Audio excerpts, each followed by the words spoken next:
dan burung cendrawasih. Cukup sekian dan terima kasih.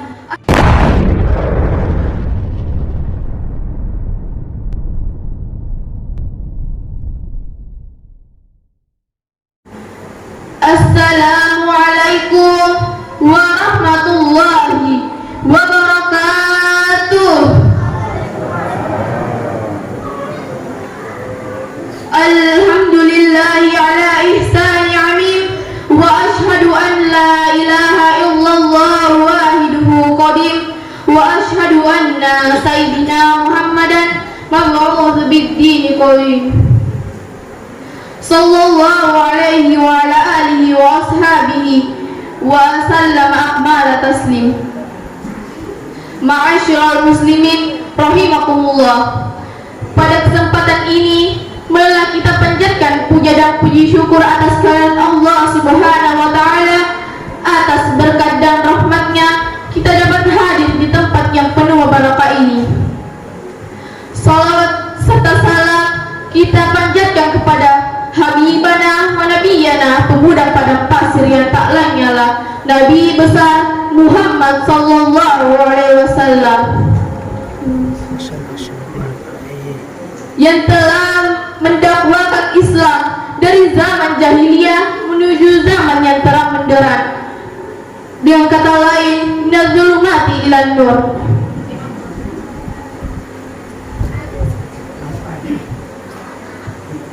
Pada kesempatan ini, marilah kita merenungi salah satu kisah yang pernah terjadi pada masa Rasulullah sallallahu alaihi wasallam. Pada saat Rasulullah sallallahu alaihi wasallam hendak menyampaikan dakwanya, dan pada saat ia naik di atas mimbar, setiap kali ia melangkahkan kakinya, ia mengucapkan amin. 3 kali ia melangkahkan kakinya, 3 kali pula ia mengucapkan amin. Para sahabat heran dan bertanya kepada Rasulullah sallallahu alaihi wasallam, "Ya Rasulullah, apa yang menyebabkan engkau mengucapkan amin 3 kali?" Nabi menjelaskan bahwa pada saat itu malaikat Jibril turun dan datang kepadaku dan berdoa kepada Allah Subhanahu wa taala dengan mengatakan, barang siapa yang memasuki bulan Ramadan namun tidak diampuni dosa-dosanya, semoga ia dijauhkan dari rahmat Allah Subhanahu wa taala. Lalu saya mengatakan amin. Malaikat Jibril berdoa, barang siapa yang mendapati orang tuanya atau salah satu dari mereka, semoga ia tidak berbuat baik kepada mereka, semoga ia dijauhkan dari rahmat Allah Subhanahu wa taala. Lalu saya mengatakan amin.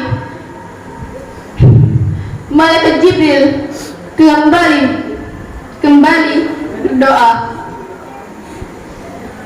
barang siapa yang mendengar namamu disebutkan namun ia tidak bersalawat kepadamu, maka semoga ia dijauhkan dari rahmat Allah Subhanahu wa taala.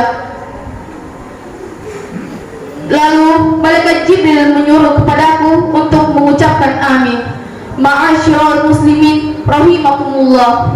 Melihat riwayat ini, kita perlu berpikir bahwa jika malaikat Jibril sebagai penghulu para malaikat berdoa kepada Allah Subhanahu wa taala dan yang mengaminkannya adalah Rasulullah sallallahu alaihi wasallam, pasti sudah pasti doa tersebut akan dikabulkan oleh Allah Subhanahu wa taala.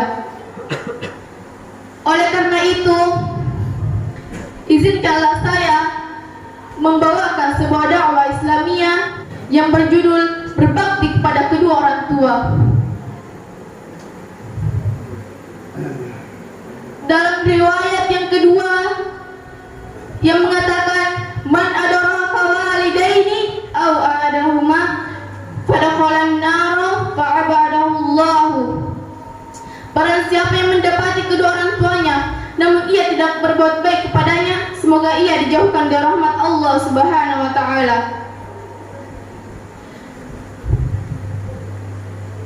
Dengan itu berarti betapa pentingnya berbakti kepada kedua kita lahir ke dunia disebabkan oleh mereka.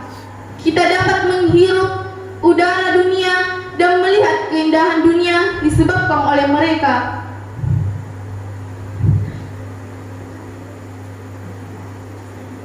Dan bahagianya orang tua jika anak yang ia lahirkan tumbuh menjadi orang yang soleh dan berbakti kepada mereka, senantiasa mendoakan mereka. Rabbi ghfirli wa li walidayya warhamhuma kama rabbayani shaghira. Ya Allah, ampunilah dosaku dan dosa kedua orang tuaku, rahmatilah mereka, sayangilah mereka sebagaimana ia menyayangi dan mendidikku ketika aku masih kecil.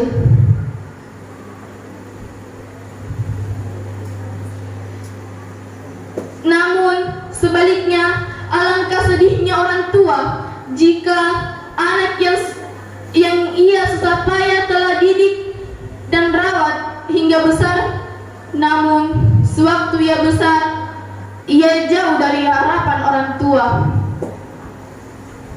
Jangankan mendoakan, jangankan berbakti, berkata baik pun sulit ia lakukan. Marilah kita merenungi satu ungkapan yang mengatakan, seorang ibu dapat merawat 10 orang anaknya, namun terkadang 10 orang anak tidak mampu merawat seorang ibunya. Bahkan Allah Subhanahu wa taala telah mengingatkan kita, wa qad rabbuka alla ta'budu illa iyyahu wa bil walidaini ihsanan imma yablughanna indakal kibara aw ahaduhuma aw kilahuma fala taqul lahumā uffin wa la tanharhumā wa qul lahumā qawlan karīmā. Bahwa Tuhanmu telah menetapkan kepada kalian untuk janganlah engkau menyembah selain Allah Subhanahu wa taala dan berbaktilah kepada kedua orang tuamu dengan kebaktian yang sempurna, dan janganlah engkau sekali-kali mengatakan kepada mereka perkataan dan jangan pula engkau membentak mereka, dan jangan pula engkau menghinanya, dan berkatalah kepada mereka perkataan yang mulia. Pada ayat ini Allah Subhanahu wa taala mengingatkan kita bahwa penyembahan dan peribadatan harus dibarengi dengan kebaikan kita kepada kedua orang tua. Allah memang sang pencipta, namun orang tua adalah sebab kita dilahirkan ke dunia ini. Tapi kenyataannya banyak di luar sana tidak menyadari atau mungkin sengaja membentak dan menghina orang tuanya, seakan-akan orang tuanya itu tidak lebih dari seorang budak dalam kehidupannya. Dengan mudah dan tanpa rasa takut, ia menyuruh dan menyakiti hati orang tuanya, dan seakan-akan ia tidak pernah menyadari atau mendengar atau pura-pura lupa dengan hadis Nabi yang mengatakan, ridhallahi fi ridha walidaini wa suhtullahi fi suhtu walidaini. Ridha Allah terletak pada ridha orang tua, murka Allah terletak pada murka orang tua. Raihlah ridha Allah dengan berbakti kepada kedua orang tua. Jangan sampai kita menyakiti perasaan orang tua. Dengan itu, bahagiakanlah orang tua dengan kebaktian yang sempurna. Jika orang tua kita masih hidup, berarti Allah Subhanahu wa taala masih memberikan kita kesempatan untuk bahagia bersama mereka dengan kebaikan kita kepada mereka. Namun, jika mereka telah tiada, Allah masih membukakan pintu kemuliaan untuk hambanya. Sebagaimana salah satu sahabat Nabi yang pernah bertanya kepada Rasulullah SAW, ya Rasulullah, apakah masih ada jalan untuk berbakti kepada kedua orang tuaku? Tapi saat ini orang tuaku telah meninggal dunia. Lalu Nabi menjawab, iya, jalan itu ada 5, yaitu as-salatu alaihima, senantiasa mendoakan keduanya, al-istighfaru lahuma, senantiasa memohonkan ampunan untuk keduanya, وعيفاء بعهودها من بعد mautihima, menunaikan janji keduanya, wa ikramu sadiqihima, memuliakan teman dan sahabat-sahabatnya, serta wasilaturahimi lati la tusallu illa bihima, menjalin hubungan silaturahim yang baik yang tidak bisa terjalin tanpa keduanya. Sebagai kesimpulan, hidup adalah sebuah anugerah, maka jagalah anugerah tersebut dengan berbakti kepada kedua orang tua, dengan cara janganlah menyakiti dan membentak orang tua. Hanya itu yang dapat saya sampaikan. Jika ada perkataan yang salah, itu datangnya dari saya pribadi, dan jika ada perkataan yang benar, itu datangnya dari Allah Subhanahu wa Ta'ala. Burung irian, burung cendrawasih. Cukup sekian dan terima kasih. Al-akhirul kalam, wallahul musta'an wa alaihi tuklan. Assalamualaikum warahmatullahi wabarakatuh.